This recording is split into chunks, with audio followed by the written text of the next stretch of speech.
어제 예수님께서 헬몬산에서 변화되셨잖아요. 그러니까 베드로, 야고보, 요한을 데리시고 산에 올라가셔서 예수님이 그 화려한 모습을 보이신 것은 사실은 두 가지거든요. 예수님이 곧 십자가를 지시고 끝나는 것이 아니라 죽으셨다가 부활하시는데 부활의 모습이 그렇게 영화롭다는 것을 미리 보여주신 거고요. 또 한 가지는 베드로, 야고보, 요한을 데리고 가신 것은 앞으로 그들이 순교할 때까지 복음을 전해야 되는데 부활의 영광을 바라보고 그걸 인내하라고 하는 예수 그리스도의 의도가 숨어 있는 거예요. 그러니까 오늘도 우리가 어떤 일을 하고 있든지 그것은 결코 우연이 아니고 우리의 미래를 위해서 하나님께서 미리 준비시키신 일일 수도 있다. 그러니까 제가 어제 뭐라 그랬어요? 가장 영적인 사람이 누구냐? 내일 무엇을 하겠다고 말하는 사람이 아니에요. 정말 영적이고 정말 성실한 사람은 오늘 하나님이 내게 주신, 오늘 내게 부여해 주신 사역을 최선을 다하는 사람이에요. 그러니까 내일은 올 수도 있고 안 올 수도 있어요. 오늘 우리가 만나고 있는 일들이 내일의 사역을 위해서 우리를 준비시키는 일일 수 있다. 산에서 내려왔더니 사람들이 웅성웅성하고 있어요. 오늘 본문에는 그 단어가 빠졌는데 마태복음 17장에 보면 변론했다 그랬습니다. 사람들이 뭔가 변론을 하고 있어요. 그래, 뭐 때문에 이렇게 변론을 하느냐 예수님 물어보시니까 어떤 사람이 귀신 들린 아들 하나를 데려왔다는 거예요. 그 귀신 들린 아이의 아버지가 하는 얘기가 뭐라 그러냐면 내 외아들인데 이 아이가 귀신 들려서 이 아이를 데리고 당신의 제자들에게 쫓아주기를 이렇게 요청했습니다. 그랬더니 당신의 제자들이 이 아이에게서 귀신을 내쫓지 못했습니다. 그래요. 근데 예수님께서 그때 하신 말씀이 이 악하고 패역한 세대라. 그러니까 거기는 제자들도 포함이 되는 거예요. 이 악하고 패역한 세대여 내가 얼마나 더 참겠느냐. 그 아이를 이리로 데려오라. 그리고 예수님께서 그 아이에게 있는 귀신을 내어 쫓으셨어요. 그리고 그 아이를 그 아비에게 주는 장면입니다. 근데 이제 그 사람들이 다 돌아가고 예수님의 제자들이 본문에 없는데 마태복음에는 있어요. 마가복음에도 있고 제자들이 예수님께 물었어요. 선생님, 우리는 왜 귀신을 쫓아내지 못했나요? 그래. 자, 마가복음 9장으로 갑니다. 마가복음 9장에 보면 예수님의 제자들이 28절 집에 들어가심에 거기죠.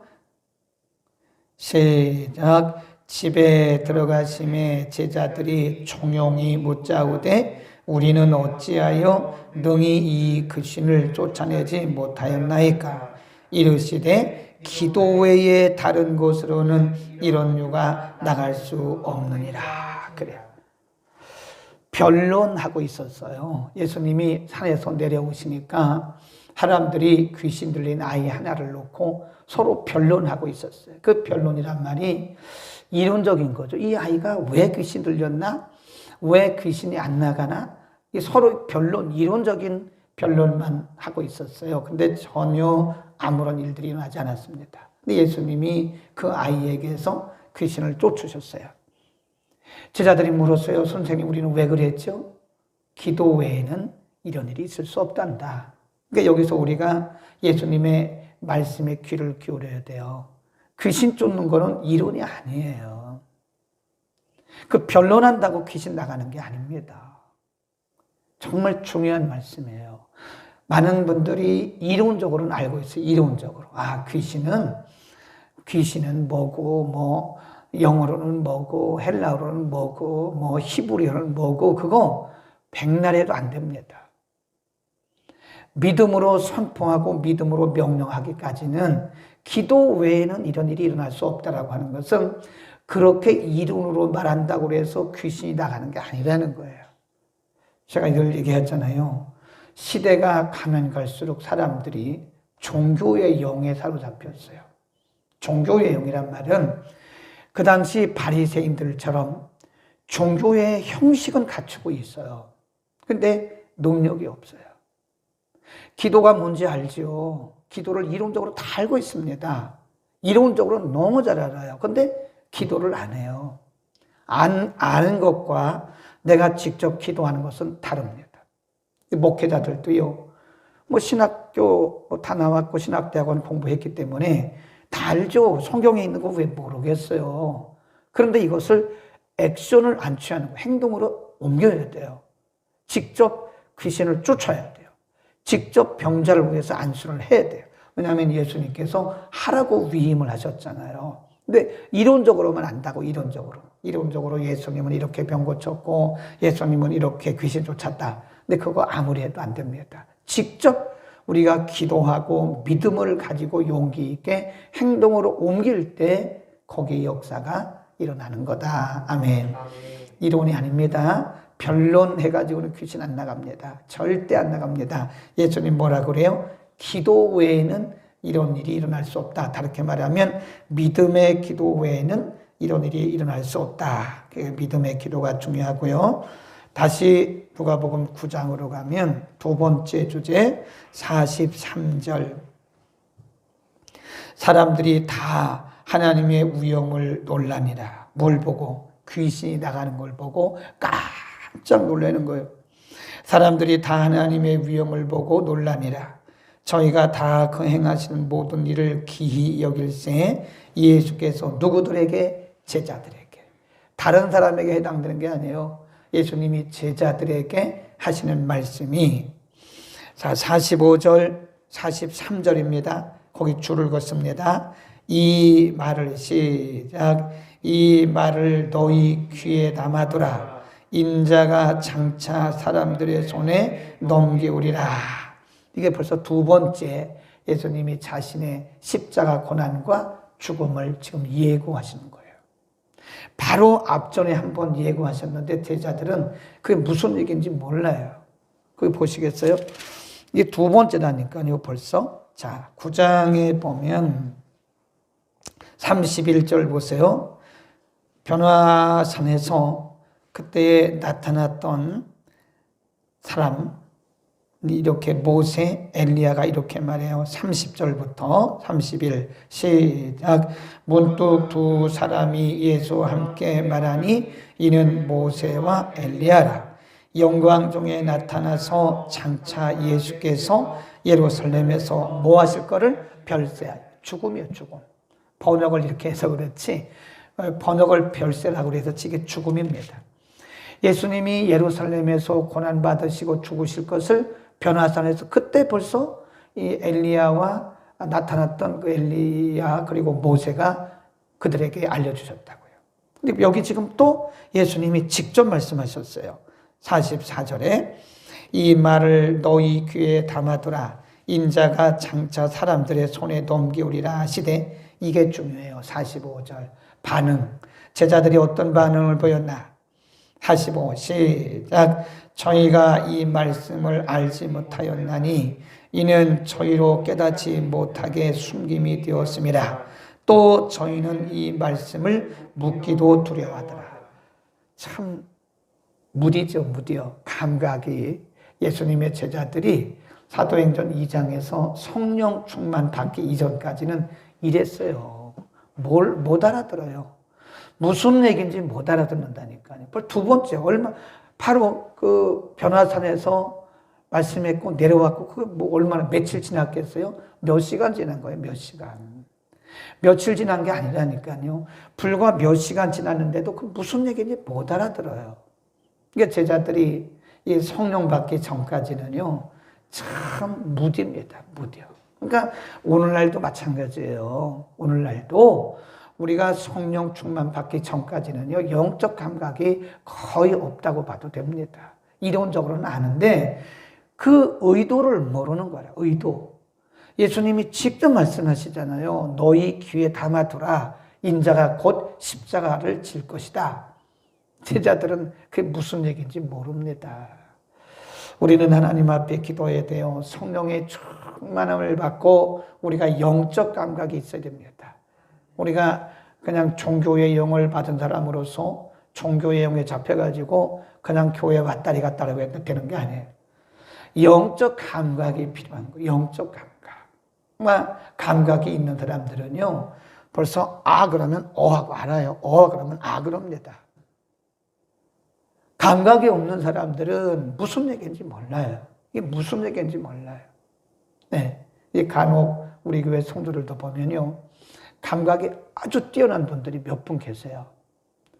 벌써 강단에서 벌써 이렇게 말하면요, 벌써 알아차려요. 근데 어떤 분들은 오해하는 분도 있어요. 그 참 희한하더라고요.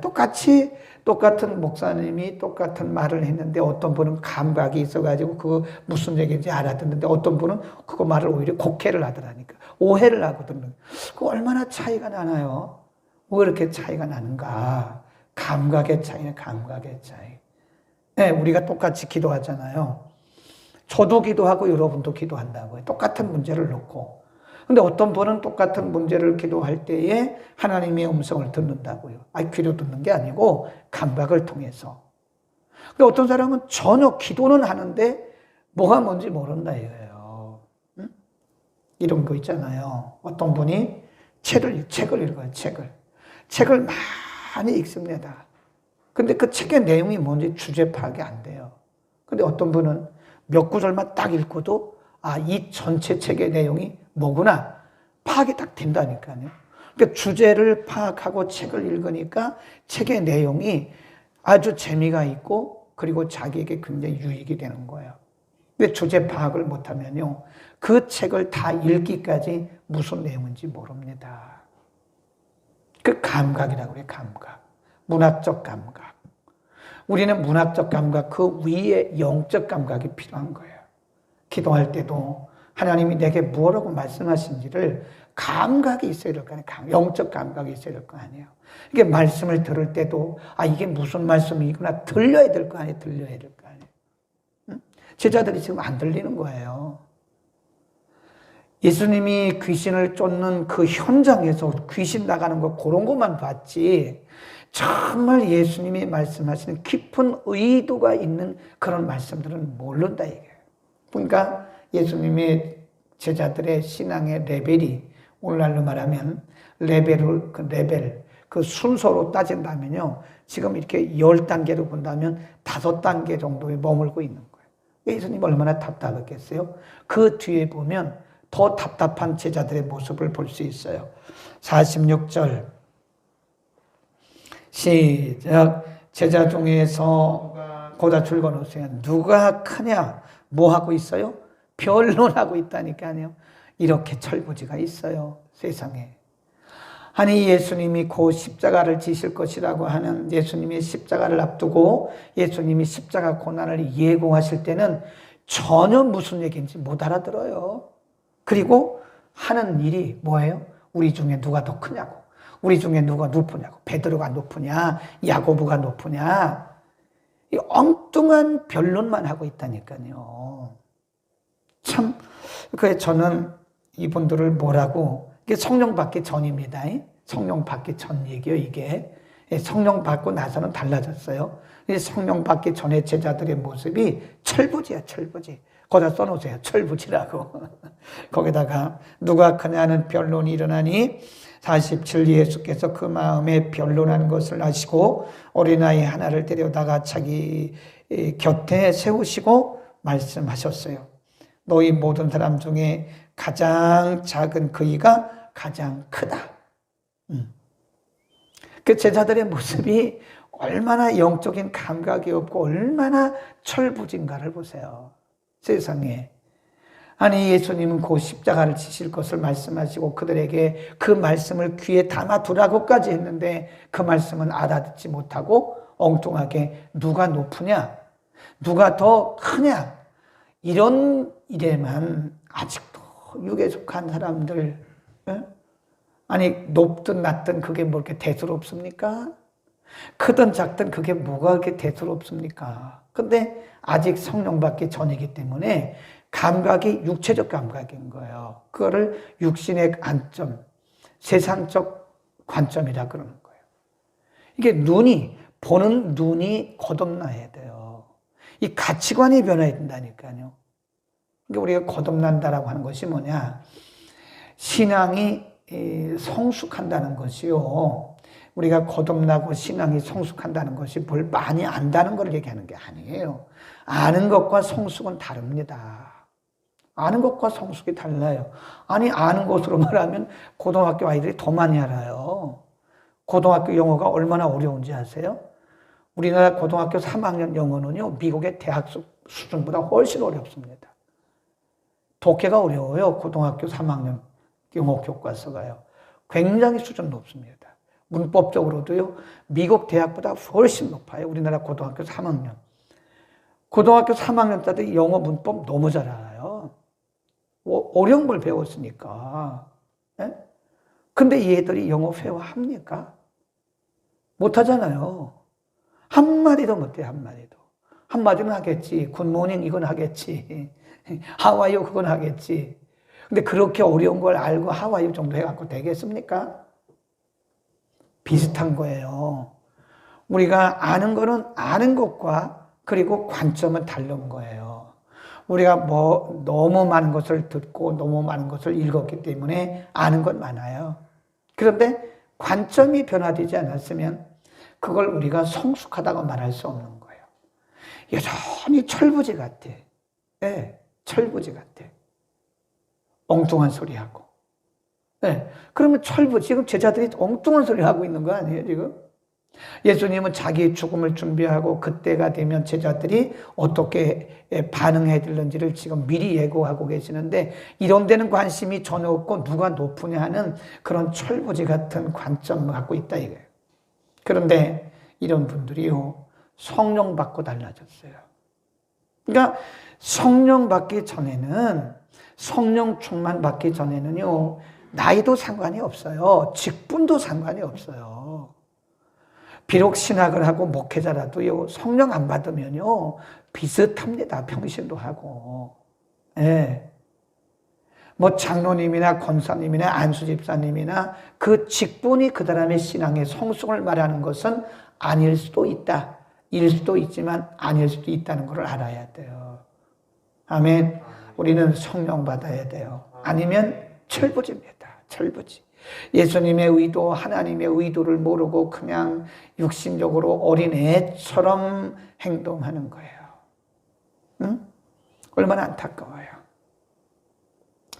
우리 성령 충만 받읍시다. 성령 충만 받아야 돼요. 이 성령 충만 받기 전까지는 철부지입니다. 철부지.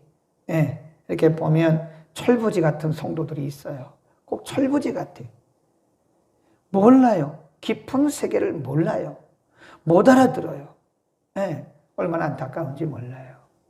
그 다음에 마지막 하나, 49절, 50절에 보면 요한이 여짜오되 주여 어떤 사람이 주의 이름으로 귀신을 내어 쫓는 것을 우리가 보고 우리와 함께 따르지 아니하므로 뭐 했다 그래요? 금했습니다. 그러니까 예수님 하신 말씀이 50절 시작. 예수께서 가라사대 뭐 하지 말라? 금하지 말라. 너희를 반대하지 않는 자는 너희를 우애하는 자니라. 그러니까 이게 얼마나 중요한 말씀인지 아세요? 요한이 이렇게 말했어요. 어떤 사람이 주님의 이름으로 귀신을 쫓아요. 그리고 우리의 그룹에 들어오지 않았어요. 그러니까 예수님 말씀하신 말씀이 금하지 마라. 내 이름으로, 다른 성경에는 내 이름으로 귀신을 쫓고 나를 부인할 자가 없다 그렇게 말씀하셨어요. 맞죠? 그러니까 우리는 교단이 다르다고 해서 이단이 아닙니다. 나하고 다르다고 해서 이단이 아니에요. 예수님을 인정하고 예수님을 주로 고백하면 우리는 다 같은 믿음의 노선을 가는 거예요. 나하고 교리가 다르다고 해서 배척하면 안 됩니다. 나하고 생각이 다르다고 해서, 나하고 교단이 다르다고 해서 우리가 배척하면 안 돼요. 우리는 좀 넓은 마음을 가질 필요가 있습니다. 한국 사람들의 특징이 뭐냐면 나하고 다르면 다 이단이에요. 이단의 기준은 예수 그리스도를 부인하는 게 이단입니다. 예수 그리스도를 부인하지 않으면 이단 아닙니다. 예수 그리스도 자리에 사람이 들어가고 거기 교주가 들어가고 삼위일체를 부인하면 성부와 성자와 성령이 한 분이라고 하는 삼위일체를 부인한 그 이단이에요. 큰 이단입니다. 하나님의 교회, 그 이단이죠. 거기에 누가 들어가 있어요? 사람이 들어가 있잖아요. 신천지, 그 이단입니다. 하나님의 자리에 누가 들어가 있어요? 이만희 교주가 들어가 있잖아요. 여호와 증인, 그 이단입니다. 하나님의 자리에 거기에 사람이 들어가 있는 거예요. 안식교, 그것도 마찬가지예요. 그 이상구 박사님이 왜 거기서 나왔나? 거기 화이트 여자라고 하는 그 여자가 교주화된 거예요. 하나님 자리에 들어가 있는. 그러니까 이렇게 보니까 지성인이 보니까 이건 아니다. 그 나온 거잖아요. 사람이 들어가면 그 이단인 거예요. 하나님 자리에, 예수 그리스도 자리에 사람이 들어가면 이단입니다. 그러니까 여러분, 잘못하면 우리가 나와 다르다고 해서 무조건 이단이라고 말하기 쉬운데, 이단의 기준은요, 삼위일체를 부인하는 게 이단이에요. 그러니까 예수님을 부인하고 삼위일체를 부인하고 그러면 이단인데, 예수님도 믿고 고백하고 삼위일체를 다 믿는데 우리하고 교리가 조금 달라. 그 이단은 아니에요. 우리끼리 상식적으로 알아둬야 할 부분은요, 감리교나 이 장로교는 같은 개신교인데 교리가 많이 다릅니다. 우리는 장로교 계통은 칼빈의 5대 교리, 칼빈의 예정론, 칼빈의 교리를 주로 따라가요. 근데 어딥니까? 감리교나 이런 분들은 우리하고 조금 다른 게, 그분들은 이 행위를 굉장히 강조합니다. 그리고 장로교 쪽은 믿음으로 구원받는다. 이신칭의니까 믿음을 굉장히 강조해요. 근데 이 감리교 쪽은 행위를 좀 강조하는 편이에요. 우리하고 조금 다. 그래, 알미니안이라고 조금 어려운 말로 말하면 알미니아니즘, 알미니안주의. 여기는 캘비니즘, 칼빈주의 그래요. 그래서 약간 그 포인트가 다를 뿐이지 이단이 아니에요. 포인트가 다른 거예요. 포인트가 똑같아요. 다른 건 다 똑같은데 삼위일체 다 인정하고 예수님 다 인정해요. 그런데 행위냐 믿음이냐 여기서 약간 포인트가 다른 거지 이단은 아닙니다. 그런 것처럼 교리가 좀 다르고 우리하고 조금 제도가 다르고 그런다고 해서 이단은 아닙니다. 뭘 부인하면 이단이에요? 예수님의 주 되심. 주는 그리스도시요 살아계신 하나님의 아들이다. 예수 그리스도가 유일한 구주시다. 이걸 부인하면 다 이단이에요. 예수님 자리에 사람이 들어가. 하나님 자리에 사람이 들어가. 그게 이단입니다. 아무리 교회가 커도요. 하나님이 영광을 받으셔야 되고 하나님 말씀을 따라야 되고 예수 그리스도가 구주라고 고백해야 되는데 거기 사람이 들어가. JMS. 서울대생들이 JMS 교인들이 많아요. JMS가 뭐의 이니셜이냐면 정명석입니다. 그거 신기하지 않아요? 서울대 들어갈 정도면 머리가 얼마나 좋습니까? 에? 그 수재들 아니요? 아무나 서울대 가요? 그런 건 아니잖아요. 근데 어떻게 서울대 다니는 그 아이들이, 여학생들, 이런 아이들이요, 아주 예쁘고 아주 그냥 그 머리 좋은 아이들이 JMS에 빠져 있어요. 그 정명석 교주가 나타나면 막 환호를 하고 그냥 까무러쳐요, 애들이. 그 왜 그럴까요? 그 이단의 영이 들어가서 그런 거예요. 이단의 영이 들어가면요, 악한 영이 들어가면 진리를 혼돈시켜요. 우리 공부했잖아요. 마귀가 하나님의 말씀을 빼앗아 간다 그랬잖아요. 그 이단 되는 거예요. 이단은 아무나 되는 게 아닙니다. 이단은 사단의 역사예요. 사단의 역사. 그러니까 어떻게 사람이 믿어지냐고. 하나님 믿어줘야지. 그러죠? 에? 왜 사람이 믿어져요? 하나님 믿어줘야지. 사람 믿으면 안 돼요. 사람은 절대 하나님이 아니에요. 하나님만 하나님이신 거예요. 예수님만 구주이신 거예요. 그 외에는 아무것도 아니에요. 나머지는 다 피조물이고 다 그분을 숭배하고 그분을 믿고 의지하고 섬겨야 할 분들이다. 아멘. 우리 주변에 우리하고 조금 방법이 달라도 삼위일체를 부인하지 않으면 이단 아닙니다. 이단인 것처럼 생각하지 말고 거리도도 안 돼요. 어떤 분은 다른 교인들하고는 인사도 안 하더라고. 그러지 말아요. 다른 교회 목사님 만나면 깍듯하게 인사하세요. 누구시죠? 그럼 여기 사랑교회 김덕현 목사님이 계시는 교회 성도입니다. 이렇게 하라고요. 그러면 목사님이 참 교육 잘 시켰구나. 근데 이 주변에 있는 어떤 집사님들은 제가 사랑교회 목사인 거 알면 인사 안 해요. 참 희한합니다. 분명히 아는데도 인사를 안 해요. 저는 그분이 어느 교회 나간다는 거 다 알고 있거든요. 그런데 아주 인사도 안 하고 안면 몰수하는 것처럼 딱 옆으로 미안해서 그런가? 아니면 뭐 조금 그래서 그런가? 여러분 그러지 마세요. 예수 그리스도를 부인하지 않으면 이단 아닙니다. 다 형제 자매고 다 같은 우리의 가족인 거예요. 삼위일체를 부인하면 이단입니다. 기도하겠습니다. 걸어가신 우리 아버지 하나님 감사합니다. 오늘 예수님께서 귀신을 쫓아내 주시면서 변론만 하고 있던 제자들과 무리들에게 결코 이런 일들은 기도가 없이는 나갈 수 없다고, 기도 외에는 이런 유가 나갈 수 없다고 주님 가르쳐 주셨습니다. 신앙은 결코 이론이 아닌 것을 알려주셨습니다. 예수님이 그 십자가를 지시고 별세하실 것을, 예수님이 그 십자가를 지시고 죽으시고 또 부활하실 것을 가르쳐 주셨음에도 불구하고 제자들은 그것이 무슨 말씀인지조차 깨닫지 못하고 도리어 누가 높은지만 변론했던 것을 보는 정말 철부지 같은 제자들의 모습을 보았습니다. 우리의 모습이 그런 모습이 아닌지 주여 우리의 눈을 열어 주옵소서, 우리의 귀를 열어 주옵소서, 성숙한 믿음 주시되 무엇보다도 우리에게 성령의 충만함을 주옵소서. 성령의 충만함을 받지 않고는 우리도 성령 받기 전의 제자들처럼 철부지같이 될 수밖에 없습니다. 주여 우리 모두를 성령으로 충만하게 하여 주옵소서. 예수 그리스도의 이름으로 기도드립니다. 아멘.